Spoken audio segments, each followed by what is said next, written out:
Road to Possible presents Road to Equality.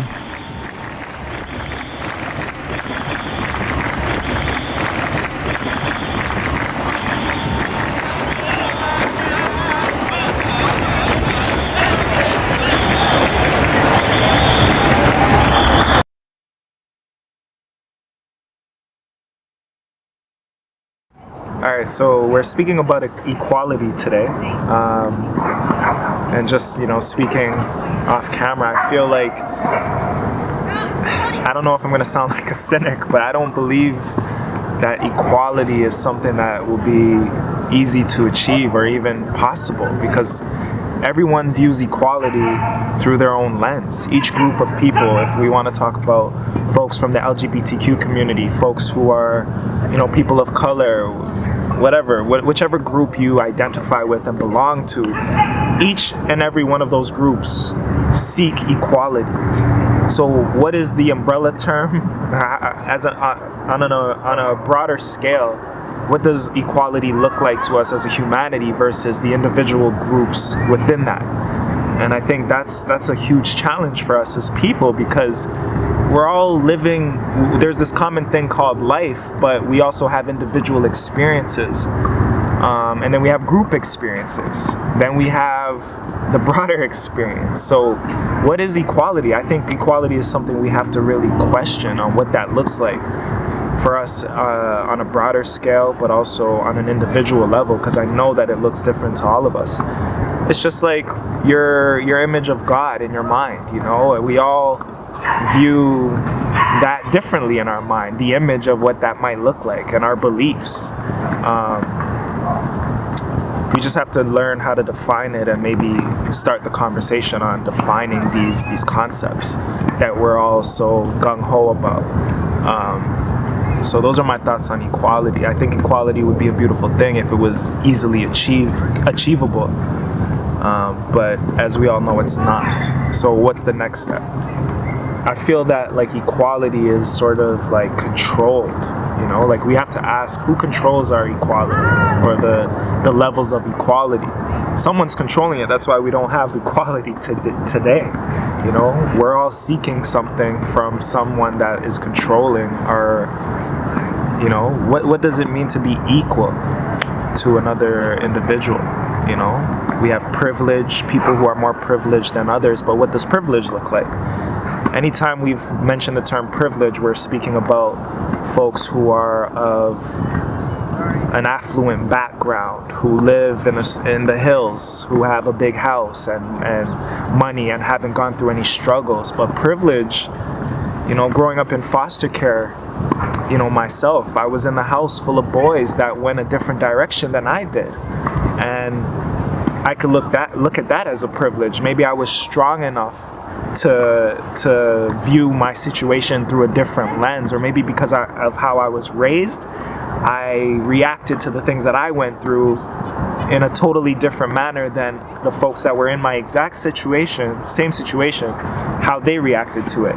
And that's a privilege in itself, because I was just taught different things. I maneuvered around things differently because I knew how to, because I was taught how to. My emotional intelligence is a privilege, because I may be able to just view things and react to things very differently than someone else who wasn't taught that. So we just really have to break these concepts down as people and debate them in the healthiest way. I think some of these concepts can't be so umbrella-like or broad. It's an individual thing. I know this will be very difficult for people to wrap their minds around, but maybe if we change the perspective on equality and maybe use the different term, or use the different goal or mission to describe what we want as a humanity. And I think maybe the proper term to use would be fairness. I think fairness should be the focus. I don't think we should want to be equal to anybody or anyone. That's not individualism. You should want to be unique in your own situation and your own life experience, but a lot of us are going through so many hardships that we can't get out of them. We feel stuck. We feel like we've been placed here in these situations So when you're through your own lens, you're seeing what you want success to look like for yourself, and it's in what you see in other people.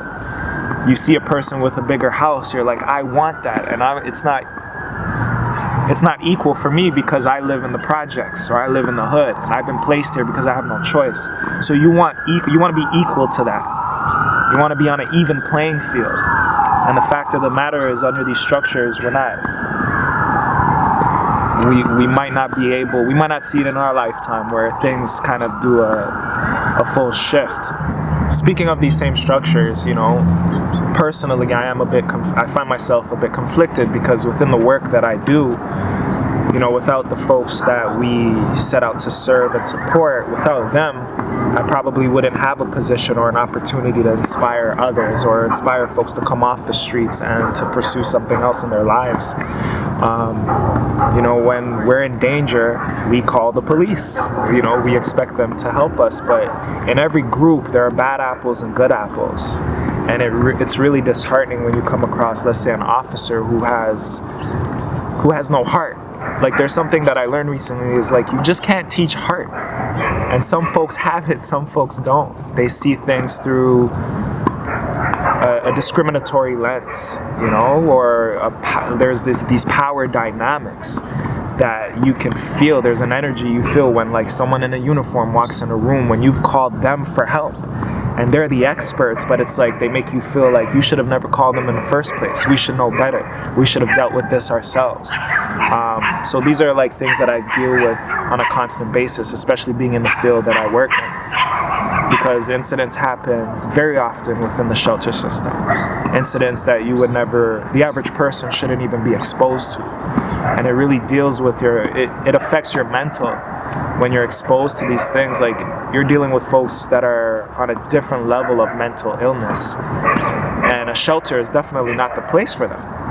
But the government, these structures are built for these people to be sort of warehoused, but really they should be in a different kind of facility, like a mental health facility where they could really get the true help that they deserve. So, like I was saying about structures, there are certain structures that are built that are to our detriment.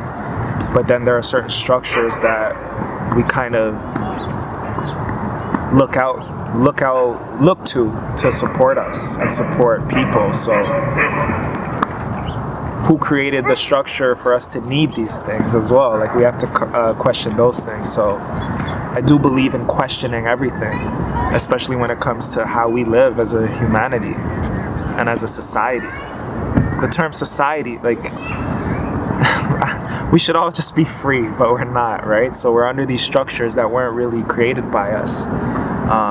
So I think we should just start questioning everything, questioning our existence and what we're really operating under. And maybe we'll find equality in that, because we'll realize that we are all the same. We're individuals, but we're living a common thing called life. And some of these structures were created for all of us to live under. Modern day slavery, we're working to survive, when the earth was created for us to just survive in anyway. But we have to work. We have to work for someone else. We have to work for a corporation. We have to purchase the food that we want to feed our bodies with. And if we don't have that money or that access to do so, then we're gonna starve. And we're all one paycheck away from being homeless, like the folks that I live with. And with that perspective, that's why I do the work that I do, because I understand that I could be like them. I could be in a similar situation like them, but I've had the privilege to use my trials and tribulations to my advantage, and be a model of inspiration for others. Hopefully someone could look at my story and say, hey, if he made it out, I can too. And be inspired by that and just change their frame of mind.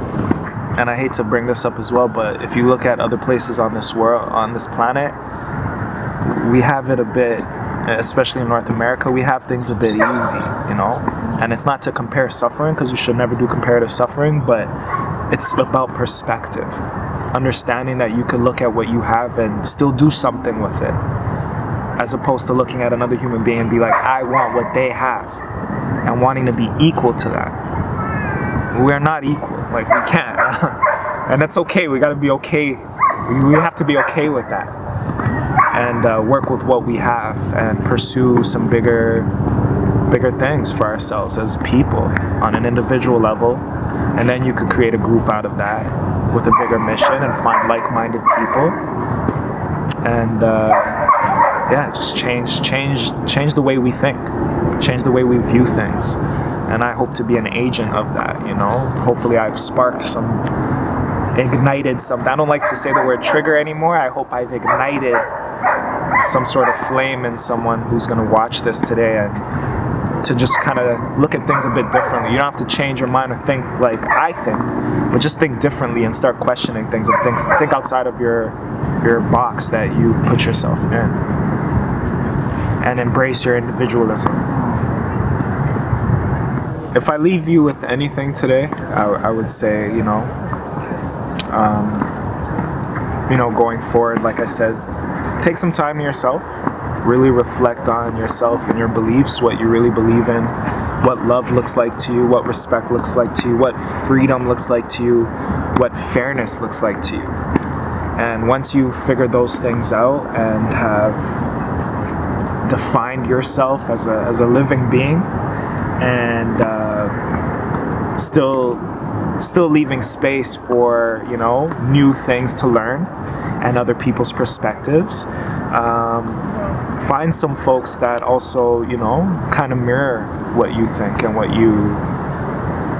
whatever your missions are and your goals, and find that fairness within that group of people, and expand that group of people and bring people together to have these kind of taboo, these topics that are a bit taboo, and just debate in a healthy way. You got to be able to come out of a conversation where you might not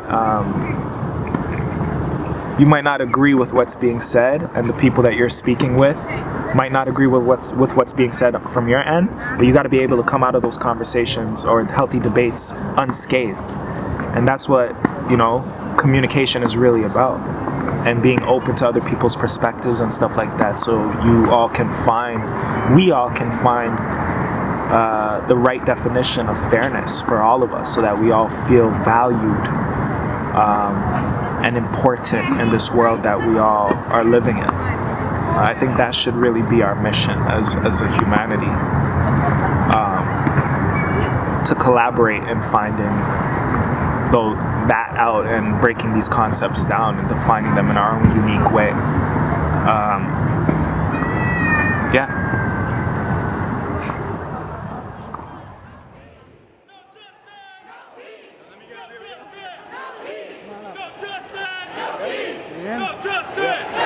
Thank you for being here. Justice! No peace! No justice! No peace! No justice! No peace! No justice! No peace!